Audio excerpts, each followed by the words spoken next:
वो पिछले साल सना खान ने तौबा की थी ना माशाल्लाह, वो मौलाना अनस साहब थे, तो उस पर बहुत लोगों ने नेगेटिव भी बातें की थी। उनका कल फ़ोन आया मौलाना अनस साहब का, वो अपनी ज़ौजा की कारगुजारी सुना रहे थे कि माशाल्लाह इशराक की पाबंद, तहज्जुद की पाबंद, और कहते हैं कि मुझे शर्म आ रही है उसकी इबादत देख के।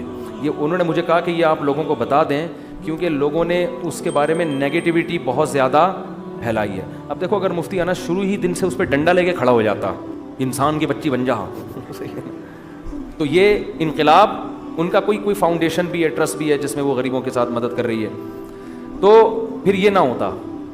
तो बहुत लोगों ने मलामत की, अब एक बेपर्दा औरत से शादी कर ली, अब ये कर दिया। भाई जब शादी कर ली है और वो दीन की तरफ आ रही है तो ऐसे मौके पे अप्रिशिएट किया जाएगा।